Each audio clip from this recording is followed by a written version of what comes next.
আসসালামু আলাইকুম। আশা করি সবাই ভালো আছেন। তো আমাদের মডেল 6-এর বিজ্ঞান অংশের যে সমাধান সেটা দেওয়ার চেষ্টা করছি। তার আগে আমাদের সুকুমার বসুর একটা কবিতা ছিল, সবার আমি ছাত্র। সেই কবিতার শেষের দিকে যে দুটা লাইন ছিল, বিশ্বজোড়া পাঠশালা মোর, সবার আমি ছাত্র। তো আমাদের বিশ্বব্যাপী শেখার যথেষ্ট উপকরণ রয়েছে। যদি আমরা একটু শেখার সময় ওই জিনিসগুলো ভালো করে দেখি, তাহলে আমাদের অনেক কিছুই বুঝতে সহজ হয়ে যায়। মডেল 6-এর বিজ্ঞান প্রথম যে প্রশ্নটা ছিল সেটা হচ্ছে বহু নির্বাচনী প্রশ্ন। এখানে 4টা প্রশ্ন ছিল এবং প্রত্যেকটা 4টা করে অপশন দেওয়া ছিল, একটা করে হচ্ছে উত্তর বাছাই করতে হবে। সেই হিসাবে প্রথম যে প্রশ্নটা ছিল, খাদ্যের মধ্যে কোন শক্তি থাকে? আমরা তো সবাই খাদ্য ছাড়া বাঁচতে পারি না, কম বেশি সবাইকে খেতে হয়। এই প্রশ্নটার উত্তর জানার আগে আমার যেটা জানা জরুরি সেটা হচ্ছে শক্তি কি। শক্তিটা হচ্ছে কাজ করার সামর্থ্য, যা আমার কাজ করতে সহযোগিতা করে, সেটাই হচ্ছে আমার শক্তি। অপশনগুলো যদি আমরা একটু বিচার করি, তাহলে দেখা যায় ক নম্বর যেটা আছে, যে খাদ্যের মধ্যে যে শক্তিটা আছে সেটা কি আলোক শক্তি, না যান্ত্রিক শক্তি, না রাসায়নিক শক্তি, না তাপ শক্তি? আমরা এটা জানি যে খাবারের ভেতরে আমাদের যে এনার্জি বা শক্তিটা আছে সেটা হচ্ছে রাসায়নিক রূপে রয়েছে। এই প্রশ্নের উত্তরটা হবে গ, রাসায়নিক শক্তি। এই আমরা যে খাবারই খাই না কেন, তার ভেতরে ওই যে কেমিক্যাল উপাদানগুলো আছে, হয় সোডিয়াম আছে, না ক্যালসিয়াম আছে, না ম্যাগনেসিয়াম আছে, না আয়রন আছে, না কোবাল্ট আছে, অথবা কার্বন আছে, হাইড্রোজেন আছে, অক্সিজেন আছে। এই জিনিসগুলো রাসায়নিক ফরম্যাটে থাকে। যেমন আমরা যে ভাত খাই, ভাতের ভিতরে কার্বোহাইড্রেট, সেটা হচ্ছে কার্বোহাইড্রেট গ্লুকোজ, তার সরল ফর্ম হচ্ছে গ্লুকোজ। গ্লুকোজের যে কম্বিনেশনটা তার ভেতরে যেটা আছে সেটা হচ্ছে কার্বন, হাইড্রোজেন এবং অক্সিজেন। তো সুতরাং এই প্রশ্নের উত্তর হচ্ছে খাদ্যের ভেতরে কোন শক্তি থাকে, সেটা হচ্ছে রাসায়নিক শক্তি। 2 নম্বর যে প্রশ্নটা সেটা আছে হচ্ছে নিচের কোনটিতে বৈদ্যুতিক শক্তির ব্যবহার নয়? প্রথম যেটা আছে টিভি চালানো। আমরা জানি যে টিভি চালাতে বিদ্যুতের ব্যবহার হয়। রেডিও চালাতে, রেডিওতে একটা সময় বৈদ্যুতিক সংযোগ দেওয়ার লাগতো, পরবর্তীতে ব্যাটারি আসলো। ব্যাটারিতে মূলত ওই চার্জ, ইলেকট্রনের প্রবাহ, এক প্রকার বিদ্যুৎ, সেটা ব্যবহৃত হয়। কম্পিউটার চালাতে আমরা জানি, কম্পিউটার যার আপডেট ভার্সন, ল্যাপটপ, প্ল্যান্টপ অনেকগুলো চলে আসছে, কিন্তু সেগুলো সবগুলোই চলতে ইলেকট্রিক প্রয়োজন, অর্থাৎ বিদ্যুৎ শক্তির প্রয়োজন। চুলায় রান্না করা, চুলায় রান্না করা বলতে এখন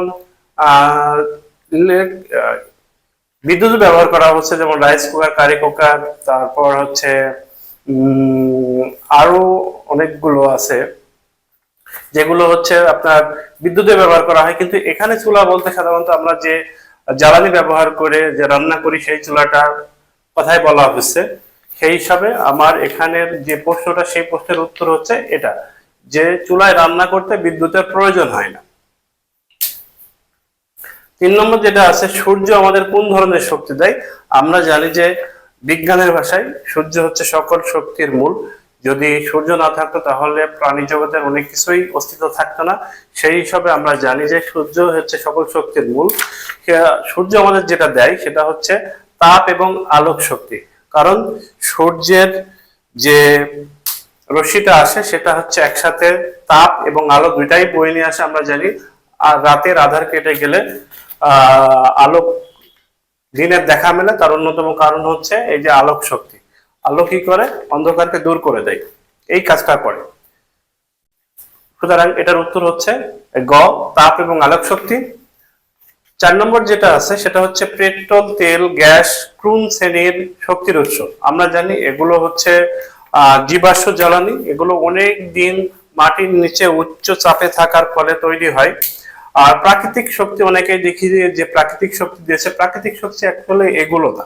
প্রাকৃতিক শক্তি হতে পারে হচ্ছে ঝড় ঝঞ্ঝা, সাইক্লোন, সিডর, তারপর আপনার বন্যা। এই এই জিনিসগুলোকে আমরা প্রাকৃতিক শক্তি হিসাবে বিবেচনা করে থাকি। আর মূলত এই প্রশ্নের উত্তরটা হচ্ছে জীবাশ্ম শক্তি। এই জীবাশ্ম শক্তিটাই হচ্ছে এইগুলোর অন্তর্ভুক্ত। তো সুতরাং আমরা এখানে যদি এই চারটার উত্তর করতে পারি। এবার দেখো 2 নম্বর যে প্রশ্নটা ছিল সেটা হচ্ছে শূন্যস্থান পূরণ। শূন্যস্থান পূরণের 4টা অপশন দেওয়া ছিল। 4টা অপশনের ভিতরে প্রথম যেটা ছিল যে খাবারে থাকা শক্তি আমাদের দেহে গিয়ে ড্যাশ শক্তিতে রূপান্তরিত হয়। খাবারের মধ্যে যে শক্তিটা থাকে সেটা আমরা জানি যে রাসায়নিক শক্তিতে যে শক্তিটা থাকে সেটা হচ্ছে রাসায়নিক শক্তি। এই রাসায়নিক শক্তিটা আবার রূপান্তরিত হয়ে মূলত দুইটা হইতে পারে। তোমার বই 33 নম্বর পেজে এটা দেওয়া আছে, ছবিতে দেওয়া আছে যান্ত্রিক, অথবা বইয়ে সরাসরি এটা লেখা আছে তাপ ও যান্ত্রিক। এই শক্তিতে রূপান্তরিত হতে পারে। অনেকেই এটা দিয়েছো, এটা দিলেও রাইট। অনেকে যান্ত্রিক দিয়েছো, যান্ত্রিক দিলেও রাইট। কিন্তু অনেকে দেখতেছি রাসায়নিক শক্তি দিয়েছো। অ্যাকচুয়ালি আমরা যে খাবারটা খাই সেই খাবারের ভিতরে শক্তি রাসায়নিক শক্তি হিসাবে থাকে, কিন্তু যেটা রূপান্তর ঘটে এই রূপান্তরটা এইটা হতে পারে হয় যান্ত্রিক অথবা তাপ ও যান্ত্রিক। তোমার বইতে দেখবা 33 নম্বর পেজে আছে, 33 নম্বর পেজে ছবি আকারে যেটা দেওয়া আছে সেটা যান্ত্রিক শক্তি কনভার্সন দেখানো আছে, রূপান্তর দেখানো হয়েছে। আর তার উপরে যে লাইন আকারে দেওয়া আছে সেখানে তাপ এবং যান্ত্রিক এই দুটো শব্দ লেখা আছে। সুতরাং যে কোনো একটা দিলেই হচ্ছে। 2 নম্বর দেখো, 2 নম্বর প্রশ্নটা ছিল হচ্ছে সৌর প্যানেল সূর্যের আলোক শক্তিকে ড্যাশ শক্তিতে রূপান্তরিত করে। আমরা জানি যে সোলার যে প্যানেল আছে সেগুলো সূর্য থেকে আলোটা গ্রহণ করে রিসিভ করে হচ্ছে বিদ্যুৎ শক্তি বা বৈদ্যুতিক শক্তি, মানে দুই ভাবেই করা যেতে পারে, বিদ্যুৎ বা বৈদ্যুতিক, এই শক্তিতে রূপান্তর করে। যে কোনো একটা লিখলেই হবে। এটা মূলত তোমাদের বইতে 33 নম্বর পেজে আছে, এগুলোটা দেখে নেবে। তারপরে 3 নম্বর যেটা আছে দেখো, যে প্রক্রিয়ায় তাপ শক্তি কোনো মাধ্যম ছাড়াই উৎস থেকে চারিদিকে ছড়িয়ে পড়তে পারে তাকে কি বলে? আমরা জানি যে তাপ চলাফেরা করার জন্য 3টা পদ্ধতি অনুসরণ করে থাকে। একটা হচ্ছে পরিবহন, 2 পরিচালন, আর 3 নম্বর হচ্ছে বিকিরণ। আমরা জানি যে কঠিন পদার্থের ভিতর দিয়ে যখন তাপ চলাচল করে বা এক জায়গা থেকে আরেক জায়গায় যায় সেটাকে আমরা বলি পরিবহন। তরল এবং গ্যাসীয় পদার্থের ক্ষেত্রে যখন তাপ এক জায়গা থেকে আরেক জায়গায় স্থানান্তরিত হয় তখন সেটাকে আমরা পরিচালন বলি। আর যখন মাধ্যমের কোনো কণারই প্রয়োজন হয় না সেই ক্ষেত্রে আমরা সেটাকে বলি বিকিরণ। এখন দেখো তাপ শক্তি তোমার কোন এক জায়গায় চুলার উপরে পানি গরম করতেছো, কিন্তু কিছু দূর দিয়েও দেখা যাচ্ছে আঁচ পাওয়া যাচ্ছে। ওই যে শীতের দিনে আমরা রোদ তাপানো যেটা বলি, এক জায়গায় আমরা আগুন তৈরি করি, তার চারিদিকে লোকজন দাঁড়িয়ে থাকে। এই যে তাপটা এক জায়গা থেকে আরেক জায়গায় যাচ্ছে, এখানে কোনো মাধ্যম নেই, না আছে পানি, না আছে কোনো হচ্ছে কঠিন কোনো পদার্থ বা ইয়া পদার্থ। সেই হিসাবে যখন তাপ শক্তি কোনো মাধ্যম ছাড়াই এক জায়গা থেকে আরেক জায়গায় মানে উৎস থেকে ছড়িয়ে পড়ে সেই যে প্রক্রিয়াটা, সেই প্রক্রিয়াটার নাম হচ্ছে বিকিরণ। বিকিরণ মূর্ধন্য, অনেকে দেখি দন্তন্য দিয়েছে, দন্তন্য দিলে হবে না, এটা বিকিরণ মূর্ধন্য হবে। তারপর দেখো পানির একটি পানির অণুতে ড্যাশ হাইড্রোজেন এবং ড্যাশ অক্সিজেন আছে। এইটা তোমার বইয়ের 39 নম্বর পেজে ছবি আকারে দেওয়া আছে। এই ছবি আকারে দেওয়া আছে, দেখবা যে হাই কালার ইন্ডিকেট করা আছে। হাইড্রোজেন আছে 2টা আর অক্সিজেন আছে 1টা।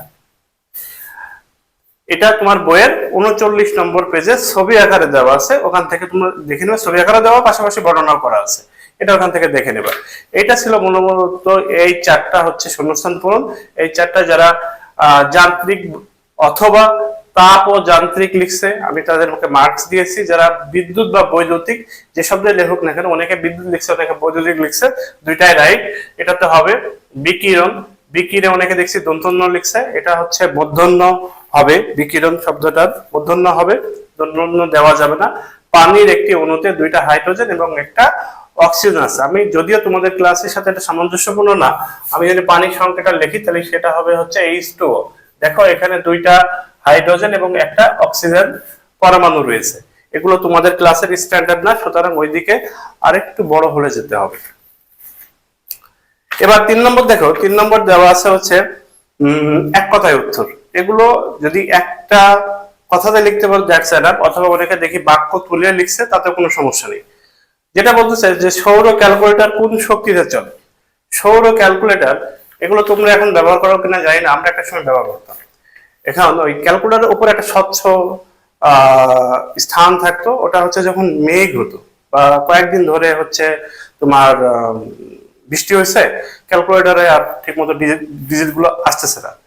এই যে ঘটনাগুলো ঘটে সেগুলো কারণ হচ্ছে ক্যালকুলেটরের যে ব্যাটারি সিস্টেমটা আছে, চার্জিং সিস্টেমটা, ওটা হচ্ছে সূর্যের আলো থেকে বা সৌরশক্তি থেকে নিয়ে ও চার্জ হতো এবং সেটা চলতো। মেঘলা বা হচ্ছে সূর্য না থাকলে, না দেখা গেলে যেহেতু ওই শক্তিটা আসতেছে না, সেহেতু ওর কার্যক্রম চালাতে পারে না। সেই হিসাবে সৌর ক্যালকুলেটরে যে শক্তি ব্যবহার করা হচ্ছে সেটা হচ্ছে সৌর শক্তি বা আলোক শক্তি। এটার উত্তর হবে সৌর শক্তি অথবা আলোক শক্তি। যেটা পারো সেটা লিখলেও সমস্যা নাই। 2 নম্বর প্রশ্নটা দেখো। 2 নম্বর প্রশ্নটা হচ্ছে জ্বালানি তেল, খাবার, জ্বালানি তেল, কয়লা ইত্যাদিতে কোন ধরনের শক্তি সঞ্চিত থাকে? আমরা জানি যে আমরা যে খাবারগুলো খাই, আমরা হচ্ছে অবজেক্টিভে দেখে আসি, সেই খাবারের ভেতরে শক্তি রাসায়নিক শক্তি হিসেবে থাকে। তারপরে জ্বালানি তেল এটা দহন করলে আমরা জানি কার্বন ডাই অক্সাইড উৎপন্ন হয়, কার্বনের ভেতরে থাকে কার্বন ডাই অক্সাইডের ভেতরে থাকে কার্বন এবং অক্সিজেন, সেটা হচ্ছে তাহলে রাসায়নিক হিসাবে থাকে, রাসায়নিক শক্তি হিসাবে থাকে। এবং কয়লাতেও হচ্ছে তাপশক্তি উৎপন্ন হয়, এর ভেতরে সালফার থাকে এবং নাইট্রোজেন থাকে। খারাপ কয়লাতে সালফারের পরিমাণ বেশি থাকে এবং সেটা সালফারের অক্সাইড উৎপন্ন করে, এবং নাইট্রোজেন যেটা থাকে সেটা নাইট্রিক অক্সাইড উৎপন্ন করে। এই দুইটা যে জলীয় বাষ্পের সাথে মিশে যখন বৃষ্টি হয় তখন সেটা হচ্ছে ওই যে অ্যাসিড রেইন তৈরি করে। তো সুতরাং খাবার, জ্বালানি তেল, কয়লা ইত্যাদিতে তোমার হচ্ছে রাসায়নিক শক্তি সঞ্চিত থাকে। এটা তোমার সরাসরি বইতেই আছে, এটা তুমি তোমার 30 নম্বর পেজে পেয়ে যাবে এটা। তারপরে দেখো সোডিয়াম নামক মৌলের অণুতে কতটি পরমাণু থাকে? এটা তোমার 39 নম্বর পেজে সরাসরি একটা লাইন লেখা আছে। সোডিয়াম নামক মৌলের অণুতে আমরা জানি একটা পরমাণু থাকে। সোডিয়ামের সংকেত হচ্ছে Na, যেটার গ্রিক নাম নাট্রিয়াম। এখানে একটা পরমাণু বিরাজমান, সুতরাং এটা একটা হবে বা একটি হবে। 4 নম্বর প্রশ্নটা দেখো, বায়বীয় পদার্থের অণুগুলোর মধ্যে বন্ধন শক্তি কেমন? আমরা জানি পদার্থের 3টা অবস্থা, একটা হচ্ছে কঠিন, 2 হচ্ছে তরল এবং 3 নম্বর হচ্ছে বায়বীয় অবস্থা বা গ্যাসীয় অবস্থা। আমরা জানি যে কঠিন যে পদার্থ, এই যে মার্কারটা একটা কঠিন পদার্থ, এর ভেতরে এটা অসংখ্য পরমাণু অণু সমন্বয়ে গঠিত। এগুলো যখন খুব কাছাকাছি দৃঢ় অবস্থায় থাকে তখন সেটা কঠিন হয়। এখানে তুমি তাপ দাও, এটা গলে যাবে, অর্থাৎ তরলে পরিণত হবে, তখন কিছুটা রিল্যাক্সে চলে যাবে এবং অন্যগুলো একটা থেকে আরেকটা মোটামুটি বেশ মানে লুজ অবস্থায় বিরাজ করবে, সেটা তরল অবস্থা। আর যখন তুমি আরো বেশি তাপ দিবা, এর স্ফুটনাঙ্কে পৌঁছায় যাবে, যখন যে ফুটতে থাকবে, ফুটার পরে দেখবা যে এটা বাতাসে বাষ্প হয়ে চলে গেছে, তখন একটা অণুর সাথে আর একটা অণু বেশ ফারাক। তো সুতরাং বায়বীয় পদার্থ বা গ্যাসীয় পদার্থের অণুগুলোর মধ্যে বন্ধন শক্তি খুব দুর্বল হয়। এটা তোমার বইয়ের সরাসরি লাইন, এটা 39 নম্বর পেজে আছে, তোমরা দেখবা সরাসরি দেওয়া খুব দুর্বল। তাহলে আমরা 4 নম্বর প্রশ্নের উত্তর যেটা পেলাম, বায়বীয় পদার্থের অণুগুলোর মধ্যে বন্ধন শক্তি হচ্ছে খুব দুর্বল।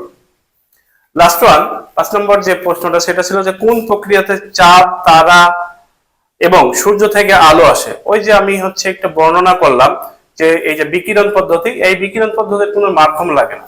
চাঁদ, সূর্য, তারা আমার জানো এটা মহাকাশে মানে আকাশমণ্ডলে অবস্থিত। তো সেইখান থেকে আলোটা আসার জন্য এখানে কোনো মাধ্যমের প্রয়োজন হয় না, না কোনো কঠিন না কোনো তরল। সেই হিসাবে কোনো মাধ্যম ছাড়াই আমাদের এই পৃথিবীতে আমরা চলে আসি, সেটা দেখতে পাই, সেটা হচ্ছে বিকিরণ। এটা হবে বিকিরণ। অর্থাৎ যে প্রক্রিয়ায় তাপ এক জায়গা থেকে আরেক জায়গায় বা শক্তি এক জায়গা থেকে আরেক জায়গায় সঞ্চারিত হওয়ার জন্য কোনো মাধ্যমের প্রয়োজন হয় না, সেটাই হচ্ছে বিকিরণ পদ্ধতি। এই ছিল মোটামুটি তোমার 2 দাগ এবং 3 দাগের প্রশ্নের উত্তর। এগুলো একটু ভালো করে পড়তে হবে। এগুলো পড়তে হলে বিশেষত শূন্যস্থান এবং এক কথায় উত্তর পারতে হলে তোমাকে অবশ্যই তোমার টেক্সট বুকটা খুব ভালো করে পড়তে হবে, এর কোনো বিকল্প নাই। এবার দেখো 4 নম্বর যে প্রশ্নগুলো ছিল সেগুলো হচ্ছে সত্য মিথ্যা যাচাইকরণ। সত্য হলে লিখতে হবে শুদ্ধ, আর মিথ্যা হলে লিখতে হবে অশুদ্ধ। গতবার দিয়েছিলাম সত্য হলে লিখতে হবে সু, আর মিথ্যা হলে মি। অনেকে এখনো প্রশ্ন ঠিক মতো পড়ে না, এই সত্য হলে সত্য লেখা যায়, মিথ্যা হলে মিথ্যা লেখা যায়, কিন্তু তো প্রশ্নের ডিরেকশন কিন্তু আলাদা ছিল। অনেকে মার্ক খাওয়া গেছে এভাবে। প্রথম যে প্রশ্নটা আছে দেখো, মৌলিক পদার্থের ক্ষুদ্রতম কণাকে অণু বলে, এটা সত্য কি মিথ্যা? আমরা জানি যে মৌলিক পদার্থের ক্ষুদ্রতম কণা যা ওই পদার্থের বৈশিষ্ট্য ধারণ করে এবং রাসায়নিক বিক্রিয়ায় অংশগ্রহণ করে তাকে পরমাণু বলে। সুতরাং এটা মিথ্যা, আর মিথ্যা হলে লিখতে হবে অশুদ্ধ। 2 নম্বর যেটা ছিল যে টিভি চালাতে সৌরশক্তি সরাসরি ব্যবহৃত হয়, এটা উত্তর হচ্ছে মিথ্যা বা অশুদ্ধ। এটা ব্যাখ্যা করি যে সূর্যের আলো যদি সরাসরি টিভি চলতো তাহলে টিভি চালানোর জন্য আর হচ্ছে ওই যে ইয়ে লাগবে না, সোলার প্যানেল লাগবে না বা ইলেকট্রিসিটি লাগবে না, কারেন্ট চলে কিন্তু বন্ধ হয়ে যায়। সূর্যের আলোর ভিতরে যদি আমি টেবিল রাখি বা উঠানের উপরে বা ছাদের উপরে টেবিল রাখি, টেবিলের উপর যদি টিভি রাখি, তাহলে সূর্যের আলো এসে সরাসরি চলার কথা। অ্যাকচুয়ালি সেই ঘটনা ঘটে না। সোলার প্যানেল কি করে, সূর্যের আলোটাকে রিসিভ করে, রিসিভ করার পরে সেটা সূর্যের আলো থেকে বিদ্যুৎ শক্তিতে পরিণত করে, যে যার কারণে বিদ্যুৎ শক্তি আবার টিভি চালাতে সহযোগিতা করে। সুতরাং এটা অশুদ্ধ হবে। 3 নম্বর যা আছে, পরিচালন পদ্ধতি হচ্ছে গ্যাস এবং তরল পদার্থের ক্ষেত্রে ঘটে। আমরা একটু আগে এটা ব্যাখ্যা করেছি যে তাপ 3টা প্রক্রিয়া চলতে পারে। একটা হচ্ছে পরিবহন, 2 নম্বর হচ্ছে পরিচালন, 3 নম্বর হচ্ছে বিকিরণ। পরিবহন কোনটা? কঠিন পদার্থের ক্ষেত্রে যে তাপ এক জায়গা থেকে আরেক জায়গায় যায়, সেই যে প্রক্রিয়াটা সেটাকে বলা হচ্ছে পরিবহন প্রক্রিয়া। আর পরিচালন হচ্ছে গ্যাস অথবা তরল পদার্থের ক্ষেত্রে যে তাপ এক স্থান থেকে আরেক স্থানে যাওয়ার যে প্রক্রিয়া সেটাকে হচ্ছে পরিচালন বলে। সুতরাং সেটা হবে হচ্ছে শুদ্ধ। আর বিকিরণ কোনটা ঘটে? যখন মাধ্যমের কোনো প্রয়োজন হয় না, উৎস এবং রিসিভারের ভেতরে কোনো মাধ্যম নেই, সরাসরি উৎস থেকে রিসিভারের কাছে চলে আসতেছে, এই জায়গায় কোনো মাধ্যম কাজ করতেছে না, সেটা বিকিরণ বলে। যেটা ওই যে সূর্যের আলো সরাসরি তুমি রিসিভ করতেছো, আমি রিসিভ করতেছি, গাছপালা রিসিভ করতেছে, এই যে ঘটনাগুলো ঘটতেছে এগুলো হচ্ছে বিকিরণ প্রক্রিয়ায় হচ্ছে। তাহলে 4 নম্বরের সত্য মিথ্যাটা অবসান হলো। 5 নম্বরটা দেখো, 5 নম্বরের বাম পক্ষ এবং ডান পক্ষের এটা মিলকরণ করতে হবে। এটা হচ্ছে অনেকেই ভুল করতেছে, ভুল ঠিক বলবো না, এই জিনিসটা আরো সুন্দর করে লেখা যায়। সাপোজ যে বাম পাশে আছে রাসায়নিক শক্তি, এখানে দেখো এখানে কতগুলো 4টা অপশন দেওয়া আছে, এখানে দেওয়া আছে 6টা, 2টা এক্সট্রা দেওয়া আছে। সুতরাং আমার এটা মিল করতে হবে। রাসায়নিক শক্তি কোন জায়গায় বিরাজমান? আমরা দেখে আসছি বইয়ে সরাসরি আছে যে হচ্ছে জ্বালানি তেলের ভিতরে, খাবারের ভিতরে রাসায়নিক শক্তি বিরাজমান। তাহলে এটা আমরা লেখার সময় কিভাবে লিখবো?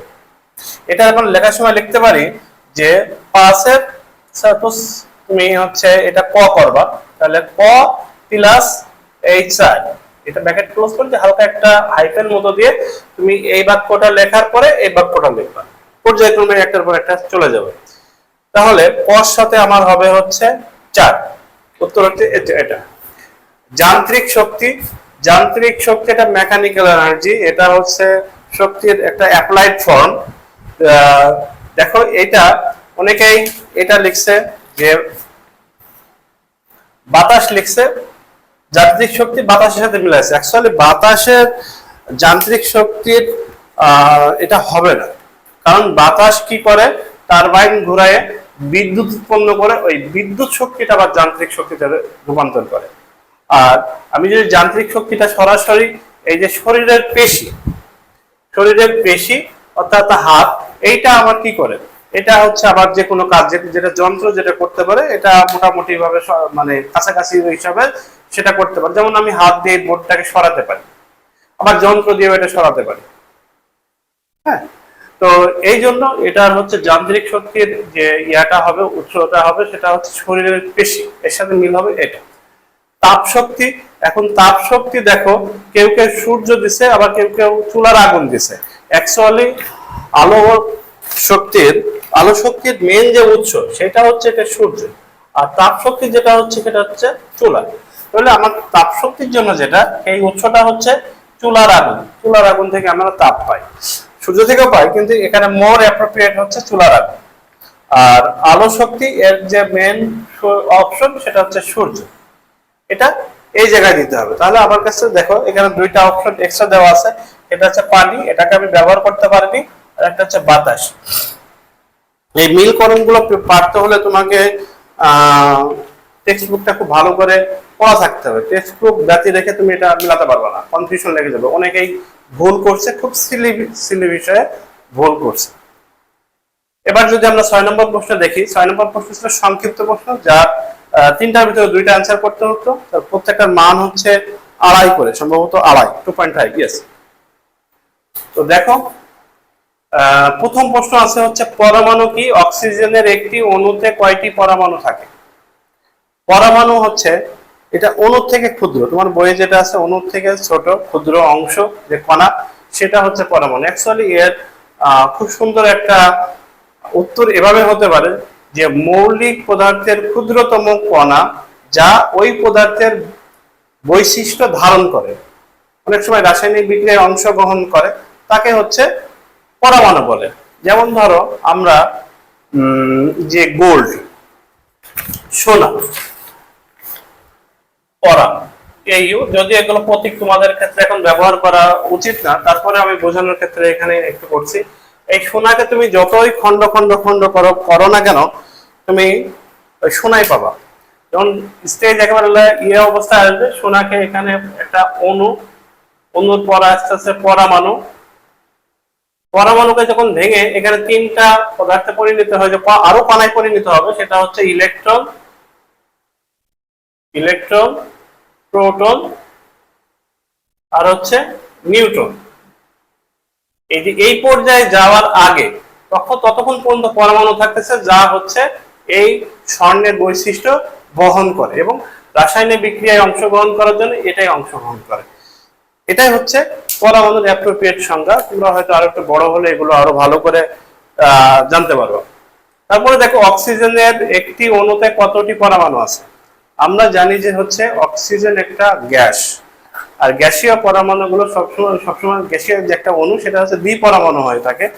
এটা সংকেত না লিখলে তো বোঝানো কঠিন। আমি লিখছি অক্সিজেনকে ও প্রতীক দ্বারা প্রকাশিত হয়, আর অক্সিজেনের একটি যখন অণু লেখা হয় তখন O2। এই যে O2 লিখতেছি, অর্থাৎ 2টা অক্সিজেন এখানে পরমাণু বিরাজমান, এই জন্য O2। অক্সিজেন গ্যাস, আর সকল গ্যাসই হচ্ছে দ্বিপরমাণু নিষ্ক্রিয় গ্যাস বাদে। সেই হিসাবে আমরা বলবো, তোমার বইয়ে একটা সরাসরি লাইন লেখা আছে, তোমরা ওখান থেকে লিখবা, আমি বোঝানোর জন্য এগুলো একটু লিখতেছি। তো দেখো, অক্সিজেনের একটা অণুতে 2টি পরমাণু বিরাজমান, এটা মনে রাখবা। এটা যত আরেকটু বড় হবে তখন তোমাদের এই জিনিসগুলো সামনে আসবে। তো সুতরাং এটা ওই পর্যন্তই। ওকে, পরিবহন পদ্ধতিতে কিভাবে তাপ সঞ্চালন হয় আমরা দেখছি, এতক্ষণ আলোচনা করছি, বিকিরণ আলোচনা করছি, পরিচালনা আলোচনা করছি, এখন আছে পরিবহন। পরিবহন আলোচনাটা হচ্ছে যে কঠিন পদার্থের অণুগুলো খুব পাশাপাশি থাকে। পাশাপাশি থাকার কারণে একটা অণু যখন হচ্ছে তোমার তাপে গরম হয়ে থাকে, ও কি করে, ওই অতিরিক্ত যে গরমটা ও পাশের দিকে পাস করে দেয়, এভাবে তার পরবর্তী জনকে দেয়, তারপরের জনকে দেয়। এই পর্যায়ক্রমে একটা প্রান্ত থেকে শুরু হয় এবং অপর প্রান্তে গিয়ে এটা তাপটা পাওয়া যায়। যেমন রান্না করার সময় তুমি কিছুক্ষণ পর চামচটা রেখে দিবা, দেখবা যে যেখানে ধরেছিলে কিছু সময় পরে সেই জায়গা গরম হয়ে গেছে। এই যে প্রক্রিয়ায় তাপটা এক জায়গা থেকে আরেক জায়গায় যাচ্ছে, সেটা হচ্ছে পরিবহন পদ্ধতি। তাহলে এত তো লেখা লাগবে না, তোমার মার্কস হচ্ছে মাত্র 2 মার্কস, এই 2.5 মার্কস। সেই হিসাবে তোমাকে সেই উপযোগী করে লিখতে হবে যে কঠিন পদার্থের ভিতরে তাপ সঞ্চালনের জন্য পরিবহন প্রক্রিয়া ব্যবহৃত হয় এবং এখানে এক জায়গায় থেকে আরেক জায়গায় পর্যায়ক্রমিক ভাবে তাপ সঞ্চালিত হতে থাকে। এটাকে এভাবে লিখলেই মোটামুটি যথেষ্ট। 3 নম্বর দেখো, আলো কিভাবে সঞ্চালিত হয়? আমরা জানি এক জায়গায় থেকে লাইট সোর্স দিলে অপর জায়গায় যখন যে সেটা বোঝা যায়, সেই যে প্রক্রিয়াটা, এর ভেতরে দেখো কোনো হচ্ছে মাধ্যম নেই, শূন্য মাধ্যম। অর্থাৎ তুমি এখান থেকে টর্চ লাইট মারবা, দেওয়ালের উপর ফোকাসিং হবে। এই যে মাধ্যমটা, মধ্যবর্তী যে জায়গাটা, এই মধ্যবর্তী জায়গায় কিন্তু তোমার কোনো এর মাধ্যমে যদি ব্যারিয়ার চলে আসে, তাহলে আলোটা আর যেতে পারবে। তাহলে আলোর যে সঞ্চালিত হওয়ার প্রক্রিয়াটা, সেটা হচ্ছে তোমার বিকিরণ পদ্ধতি সঞ্চালিত হয় এবং এখানে লিখতে হবে যে এর কোনো মাধ্যমের প্রয়োজন হয় না। আলো এক জায়গা থেকে আরেক জায়গায় স্থানান্তরিত হওয়ার জন্য মাধ্যমের কোনো প্রয়োজন হয় না, শূন্য মাধ্যমের ভেতর দেশে যেতে পারে। এই হচ্ছে মূলত তোমার সংক্ষিপ্ত প্রশ্নের উত্তর। এখন যদি আমরা বড় যে 2টা প্রশ্ন ছিল এবং তার ভিতরে তোমাকে একটা লিখতে হয়েছিল। এখন প্রথম যে প্রশ্নটা ছিল যে শক্তির সঞ্চয়ের 5টি উপায় বর্ণনা করো। অর্থাৎ আমরা কিভাবে এনার্জিকে সেভ করতে পারি বা শক্তিকে সঞ্চয় করতে পারি। তো এইটা তোমার বইতে 37 নম্বর পেজে বেশ সুন্দর করে দেওয়া আছে। এটা প্রথম দেখো কি করতে পারে, আমরা ব্যবহার করা হয়ে গেছে, আমরা অনেক সময় কি করি, রুমের ভেতরে লাইট জ্বালায় রাখি, আমাদের কাজ শেষ হয়ে গেলে সেটা আবার চলতেই থাকে। এটা করা যাবে না। তোমার রুমের কাজ শেষ, তুমি লাইট অন করে রাখছিলে, যাওয়ার সময় বের হয়ে যাওয়ার সময় তুমি সেটা বন্ধ করে রেখে যাবে। এভাবে আমরা কি করি, এটা বিদ্যুৎ শক্তিকে আমরা সাশ্রয় করতে পারি। তারপরে এছাড়া কি করতে পারি, প্রয়োজনের অতিরিক্ত সময় আমরা ফ্রিজ খুলে রাখবো না। অনেক সময় দেখা যায় ফ্রিজ খুলে একটা খাবার আমি বের করছি, বের করার পরে কি করছি, ফ্রিজটা আর মনে নেই, পালাটা খুলে রাখছে, ওটা তো কি হয়ে যাচ্ছে, ঠান্ডা যে কন্ডিশনটা ওটা বাইরে চলে আসতেছে। আবার কুল করার জন্য এটা আবার অতিরিক্ত হচ্ছে তোমার কারেন্ট বা বিদ্যুতের খরচ হবে। এভাবে আমরা কি করতে পারি, মানে ফ্রিজের যে পাল্লা সেটা হচ্ছে আমরা অতিরিক্ত সময় খুলে রাখবো না। তারপর আরেকটা কি করতে পারি, আমরা সারাদিন গরমের সময় ফ্যান চালিয়ে রাখি। হ্যাঁ, এইটা না করে যদি আমি বাড়ির চারিপাশে কি করতে পারি, বাড়ির চারিপাশে যদি আমি গাছ লাগাই, ছায়া করি, ছায়া রেখে দিই, তাহলে আমরা কিছু সময় ফ্যানটা বন্ধ করে আমরা গাছের নিচে যেতে পারি।